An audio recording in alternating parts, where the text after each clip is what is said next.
So I want to relate a little bit to all of you. So first, referring to Einat, you mentioned, would Herzl have changed his mind? Well, it's a belief that once we become a nation like all other nations, anti-Semitism would disappear, and those of us who are not going to move to Palestine would assimilate in any case or convert, and that would solve the Jewish problem. Obviously, it hasn't worked that way. It just occurred to me that Herzl lived in Vienna at the same time that Freud lived in Vienna.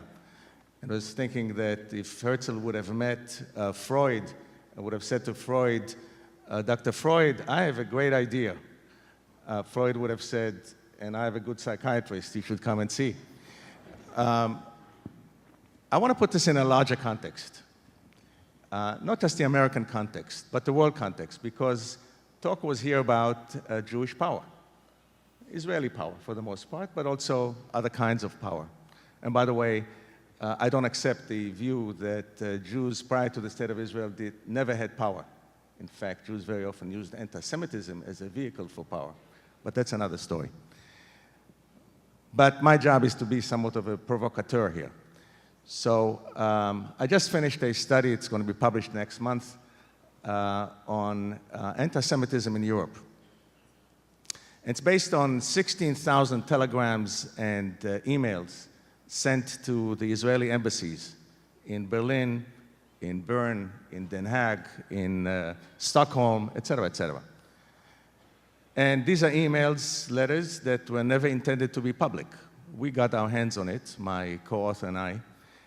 And here's what's interesting about those emails, and for the most part, 60% of these emails, these letters, these missives, did not come from the left or from the right, did not come from Muslims.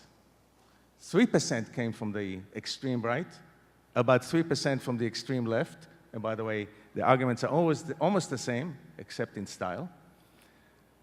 The majority came from what Germans call the Mittelstand, the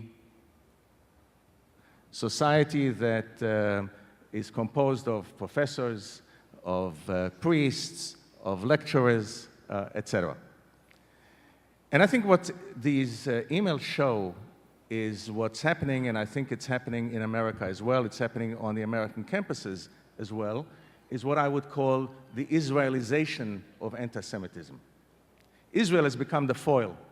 So if you look at any of these missives sent to all these embassies, almost all of them start with an anti-Israeli statement and immediately descend into the kind of anti-Semitism you would have heard in the 1930s and 40s.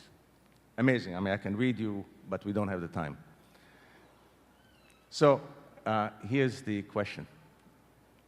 Is the fact that Israel is now a state that has power, obviously, what kind of influence does it have beyond Israel?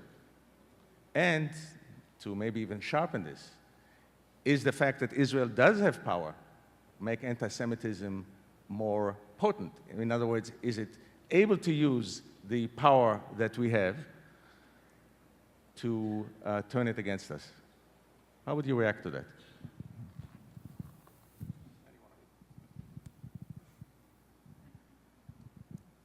You hear me? I've been playing around with this. Now? Okay.